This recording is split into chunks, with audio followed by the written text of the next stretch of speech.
A gente já comentou, mas é sempre bom reforçar variáveis em escopos diferentes. O que significa? Significa que ela está em uma função, ou está em outra, ou é o escopo global. Então, ela pode ter uma variável no escopo global com o nome A, pode ter uma variável no escopo da função 1 com o nome A também, e outra variável no escopo 1, 2 com o nome A. E aqui a gente vai entender que, se a gente tiver uma variável com o nome A no escopo global, então vamos anotar aqui, essa variável aqui é global. Essa aqui de baixo, ela é local. Lembra que eu falei para vocês que quando a variável é global, ela pode ser acessada por qualquer função. Mas, se na função que você está programando, no caso aqui, olha para a função 1, se nessa função tem uma variável com o mesmo nome, então o Python vai resolver por decidir que essa variável é a variável local. Então a gente pode falar que existe uma precedência, uma ordem de precedência entre as variáveis locais e globais, porque se eu estiver com uma variável local a variável global não pode ser acessada. Então aqui a variável global tem o valor 5, aqui a variável local tem o valor 1, e aqui embaixo a gente vai ter outra variável local com o mesmo nome, né? Tá? Então, quando eu estiver executando a minha função, o meu programa, quando ele estiver no escopo global, significa o quê? Quando eu não estou dentro de nenhuma função, que é o caso dessa linha daqui de baixo, da linha 11, o que vai ser impresso é a variável global, certo? Enquanto que, se a gente estiver executando o programa nessa função 1, o que vale, a partir de agora, se eu falar A, o que está valendo é essa variável local A. E depois, se a gente decidir chamar a outra função 2, o fluxo de execução muda para cá, né? Então, lembrando, o fluxo vem para cá.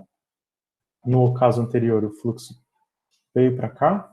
Quando a gente acessar A igual a 3, tem a variável local? Tem. Então, não é nem essa variável A da função 1, porque ela deixou de existir quando a função foi encerrada, mas a variável global continua existindo. Só que como a gente tem a variável local definida na função 2, quando eu chamar A, o que vai estar valendo é a variável local A definida na função 2. Tudo bem? E aqui a gente tem a regra de precedência que eu acabei de falar para vocês sobre o escopo de variável. Quando a gente tem uma variável local, ela sempre tem precedência maior do que a variável local, que foi o que a gente tinha visto no slide anterior. Se eu tenho aqui A recebe 1, a gente vai ver que no Python, como o Python não tem declaração de variáveis, você não fala assim, quero uma variável A. Você não pode fazer isso. O Python, a variável ela é criada no momento em que ela recebe algum valor. Então, a gente pode entender aqui que na linha 1, a variável A foi criada com o valor 5. Então, eu criei aqui uma variável A com o valor 5. Depois, a gente vai ter essas funções, função 1, função 2, elas são ignoradas, certo? Porque a gente tem definição, quando a gente tem definição, a gente pula esse bloco de comandos. Finalmente, a gente chega em uma linha que é um comando para ser executado. Então, aqui, linha 10 é um comando, e aí a gente vai para essa função 1. Quando a gente chega nessa função 1, tem mais um A recebe 1. A princípio, você pode ficar confuso, falar, será que o A, o que o Python vai fazer? Ele vai vir aqui e vai colocar 1 no A, ou ele vai criar uma nova variável, A, e chamar de 1? Pela razão de que eu falei que o Python não tem declaração de variáveis, ela só é criada quando ela recebe algum valor, o que ficou definido para a linguagem de programação é que isso aqui significa uma nova variável com o nome A igual a 1, mesmo que já exista uma variável chamada A no escopo global, não importa. Quando tem atribuição, é criação de uma nova variável. Tá? Então, quando eu peço para imprimir esse A, o que vai ser impresso vai ser 1. Depois, executou essa função, vem para a próxima função aqui, função 2. O fluxo vem para cá, e agora tem A recebe 3. Essa daqui, ela foi excluída, né? Ela não existe mais porque a função 1 acabou. Mas a função 2, que está sendo executada, ela tem uma nova variável A, mesmo que exista já uma variável com esse mesmo nome no escopo global. Ou seja, as variáveis de escopo local têm prioridade, têm precedência às variáveis de escopo global. Tá? Então, aqui a gente tem uma variável 3. E isso é diferente em outras linguagens. Por exemplo, na linguagem C, que vocês têm declaração de variável lá, se você fizer isso aqui, A recebe 3, ele vai entender que é a variável global. Porque no C, se você quiser criar uma variável local, você vai falar int A. Então, está dizendo assim, a partir de agora eu quero uma variável chamada A do tipo inteiro. Em Python não tem isso. Então, o que é da linguagem é que, nesse momento da atribuição, cria-se uma nova variável. Muito bem. Então, no caso, né, que não exista a variável local, a gente já viu isso também nos exemplos, então, se não existir a variável, o Python vai procurar a variável global. Então, aqui, print B. B já existe? Não, não existe dentro da função 1. E aqui também pode gerar um pouco de confusão, porque você pode pensar, mas olhando para cima, não tem B, nenhuma variável chamada B. Mas lembrem-se, quando esse programa do Python começa a ser executado, o que é feito na realidade executa-se aqui a linha 1, que diz para a gente assim, na linha 1 a gente está criando uma variável global, né, porque não está dentro de nenhuma função, e vou armazenar o valor 5 nessa variável global. Em seguida, na linha 2, a gente tem um def. E eu já falei, quando tem um def, a gente não executa o bloco, pula, certo? E agora, vejam, a gente chega na linha 8, nessa linha 8, a gente tem B recebe 7. Então, B é um espaço na memória que está armazenando 7. E na linha 9, a gente chama a função 1. Quando a gente chama a função 1, o que a gente fez pediu para imprimir o valor de B. E o Python vai perguntar, existe B? Primeira coisa, então, seguindo a ordem de precedência, existe B local? Não, não existe B local. Então, existe B global? Ele pergunta. Sim, existe. Quem que é o B global? Foi aqui, atribuído na linha 8. Então, vejam, apesar de, visualmente, o B estar embaixo da função 1, quando a gente executou a função 1, o B já tinha sido definido. Então, por isso que B existe. Então, na hora de imprimir aqui, vai sair o 7. Se a gente tirar essa linha aqui, a gente vai ver que vai dar um erro. Então, vamos testar, porque aqui, aí o B não vai ter sido definido, só vai ter sido definido aqui na linha 10. Então, o que o Python vai fazer, antes da gente ver o teste, o que o Python vai fazer é isso. Ele pergunta, existe a variável local com esse nome? Não, não existe. Existe a global? Existe, então usa. Mas se não existir também, que vai ser esse caso que eu vou gerar, aí vai dar um erro porque a variável não foi definida e a gente não pode usar nada no Python que não tenha sido definido. Então vamos modificar aqui o nosso exemplo para esse caso. Tem a função 1 e aqui a gente só quer imprimir o B. E uma função 2 que também imprime o B. E o que vai ficar diferente aqui é que B recebe 7, chama a função 1, B recebe 9, chama a função 2 e depois imprime o B, né? Print B. Vamos pensar primeiro nesse caso, sem tirar essa linha aqui. Função 1 vai ser chamada, veio para cá e imprimiu 7. Depois, a próxima função chamada, que B recebe 9, então aqui vai ser alterado para 9 o valor.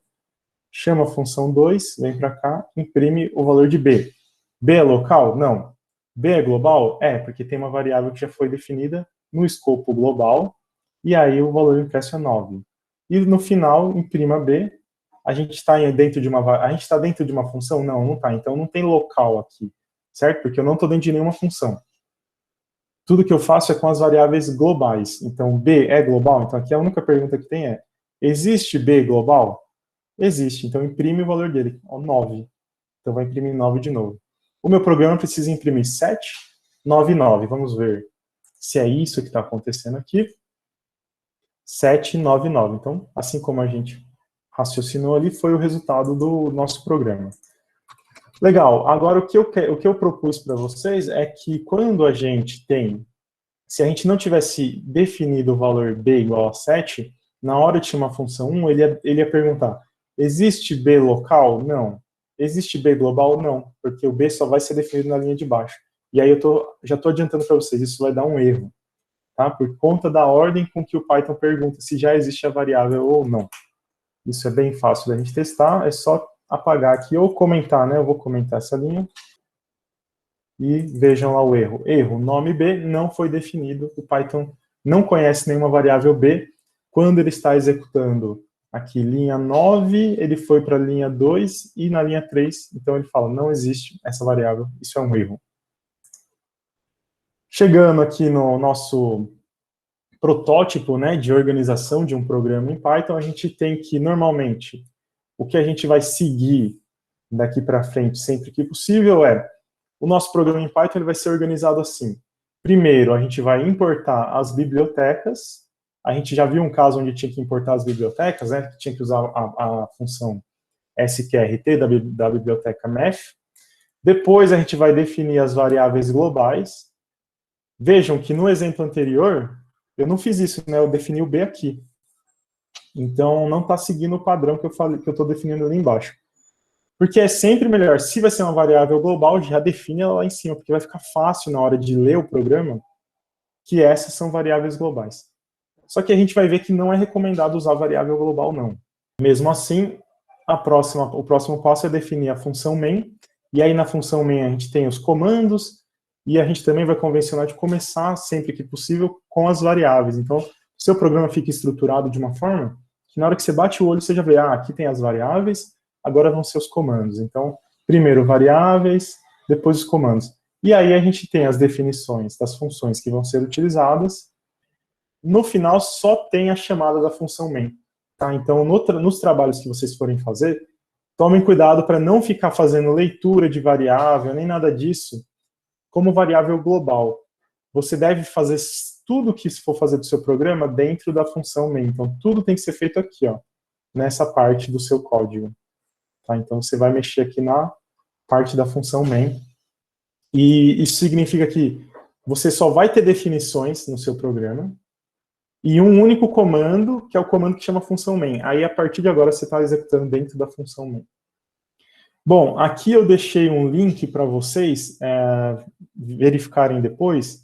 Tem esse site Python Tutor, que é muito interessante, e você consegue colocar para rodar um código que você estiver testando, ou esses códigos da aula mesmo, e ele vai aqui linha por linha. Então tem uma setinha que vai mostrando aonde que está a execução do programa. E é legal porque, tá vendo? Talvez esteja um pouco pequeno aqui o zoom, né? É legal nesse site porque vocês conseguem ver o que está no escopo global e qual que é o valor que está sendo armazenado, que nem nesse programa aqui, ó. A gente tem as definições das funções e ele fala aqui, ó, que a função 1 e a função 2, elas estão também no escopo global. Por quê? Significa que eu posso chamar essas funções a partir do meu programa no escopo global.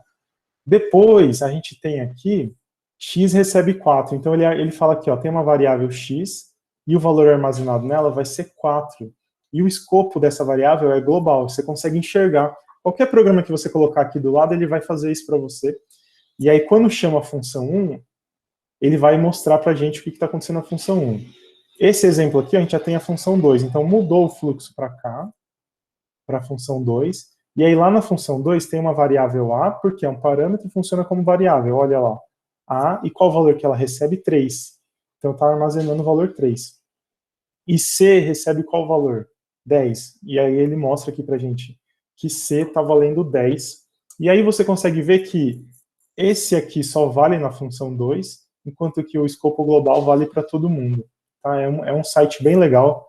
Eu aconselho que vocês deem uma brincada aí com esse link. Depois vocês acessem esse link aqui e coloquem o programa para executar, que vocês vão ver, é bem interessante como que ele vai simulando a execução do programa para a gente.